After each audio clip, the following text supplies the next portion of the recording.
Muhammad Aziz hadir.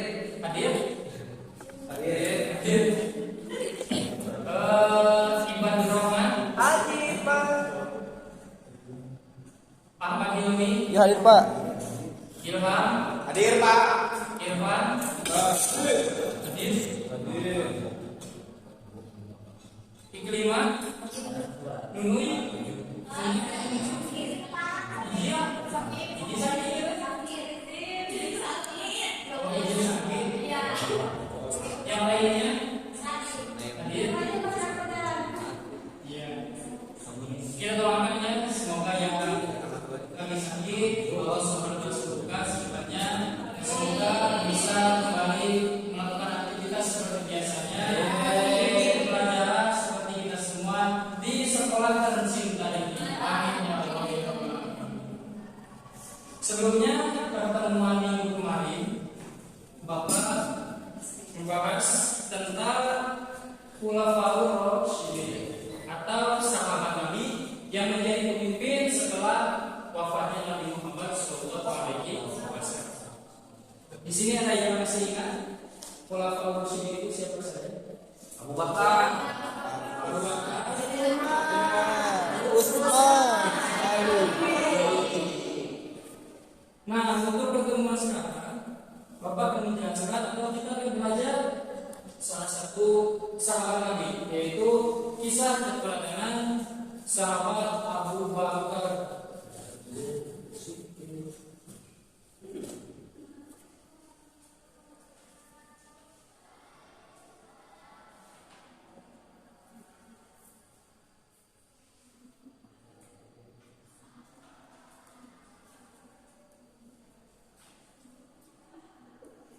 Kita belajar tentang kisah keteladanan Abu Bakar. Ada yang tahu siapa sih Sayyidina Abu Bakar itu? sahabat. Sahabat Nabi, sahabat Nabi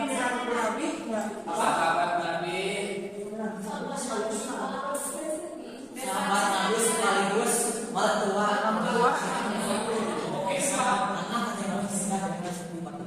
Oke, jadi Sayyidina Abu Bakar itu adalah sahabat Nabi, sekaligus beliau juga penerus perjuangan dakwah Islam sepeninggal Rasulullah SAW. Nama lengkap Sayyidina Abu Bakar adalah Abdullah bin Utsman bin Amir bin Amr bin Ka'ab bin Sa'ad bin Qayyim bin Murrah bin Ka'ab bin Ubayd bin Khalid bin Fihri bin Malik al-Quraisy al-Taimi.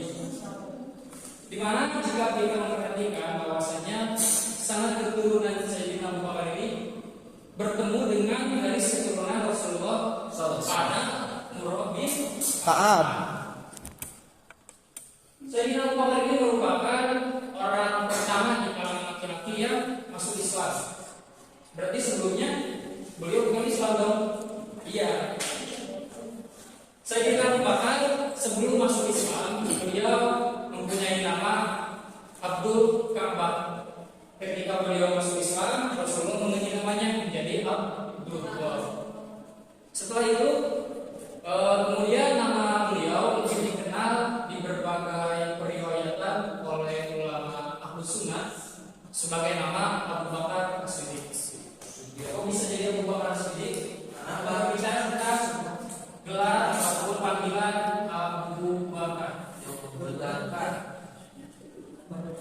Abu Bakar ini oleh bahasa berasal dari kata al-mafrud, yang artinya unta yang masih muda. Rulenya adalah bikar. Kemudian jika seseorang dipanggil mafrud, berarti menunjukkan seseorang itu mempunyai sosok pemimpin yang dipandang ataupun pemimpin yang sangat terpandang baik dalam kedudukannya dan pemimpin yang sangat terkenal.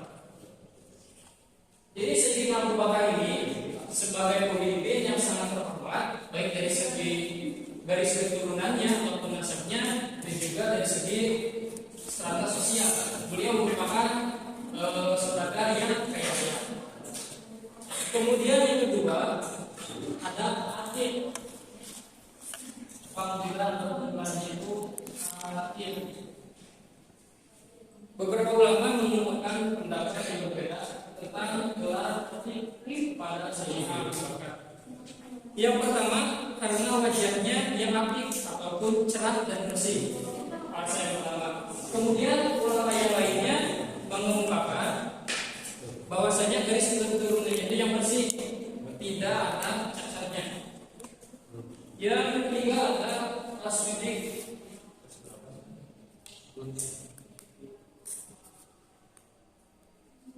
Nah, bisa kita kenal dengan Abu Bakar As-Siddiq. Kenapa disebut As-Siddiq? Karena dua ya. Yang pertama, sebelum masuk Islam, bahwa Sayyidina Abu Bakar ini telah dikenal sebagai orang yang mempunyai sifat jujur, terpercaya, tidak meragukan oleh bangsa Quraisy. Kemudian yang kedua, sikapnya yang dengan segera membenarkan adanya peristiwa Isra Mi'raj Nabi Muhammad SAW. Perjalanan yang dilakukan satu malam dari Masjidil Haram ke Masjidil Aqsa, kemudian naik ke Sidratul Muntaha dan kemudian ke Bukit Tinggi untuk menjemput perintah sholat, yang dimana di sana dianggap sebagai bualan belaka oleh orang Quraisy pada waktu itu. Dengan tegas, Sayyidina Abu Bakar mengatakan, sungguh aku membenarkan sesuatu yang lebih dari itu, tepatnya peristiwa Isra Mi'raj tersebut, dan dari segala kabar yang datang dari langit. Kemudian berlama-lama Sayyidina Abu Bakar memimpin setelah wafatnya Nabi Muhammad. Sayyidina Abu Bakar memimpin Islam setelah wafatnya Nabi Muhammad kurang lebih 2 tahun. Selama waktu 2 tahun itu, dengan berbagai keberhasilan yang ditorehkan oleh beliau, yaitu dengan tinta emas jahat. Selama 2 tahun tersebut pasti Sayyidina Abu Bakar mempunyai jiwa kepemimpinan yang patut untuk kita contoh. Sayyidina Abu Bakar yang tentu saja dianggap paling agung dalam sejarah Islam setelah Rasulullah SAW. Mulai dari kemuliaan akhlaknya, kemurahan hatinya dalam mengorbankan harta, benda dan kekayaannya, kemudian mempunyai jiwa kebijaksanaan dalam menyelesaikan permasalahan umat, kemudian mempunyai ketenangan dalam menghadapi kesukaran, dan juga mempunyai tutur kata yang lemah lembut serta menarik. Selain itu, Sayyidina Abu Bakar juga terbilang paling akrab dan paling disayang oleh Rasulullah SAW. Karena besarnya pengorbanan beliau, Rasulullah pernah mengatakan, Islam telah tegak di atas harta Siti Khadijah dan pengorbanan Abu Bakar. Kemudian selain daripada itu, Sayyidina Abu Bakar juga seorang sahabat yang terkenal karena keteguhan imannya. Rasul pernah menyanjungi sahabatnya ini, yaitu Sayyidina Abu Bakar, dengan sabdanya, jika ditimbang iman Sayyidina Abu Bakar As-Siddiq dibandingkan dengan iman sekalian umat, maka akan lebih besar iman Sayyidina Abu Bakar. Mengapa hal demikian terjadi? Ada yang tahu alasannya? Tidak. Hal demikian terjadi karena yang pertama, Sayyidina Abu Bakar itu tidak mencintai dunia ini, melainkan beliau mencintai Allah dan mencintai Rasulnya lebih dari apa. Kemudian yang kedua, adanya rasa takut dalam diri beliau terhadap yaumul hisab atau pengadilan dari Allah Subhanahu. Untuk itu, dalam pertemuan kali ini, Bapak cukup sekian.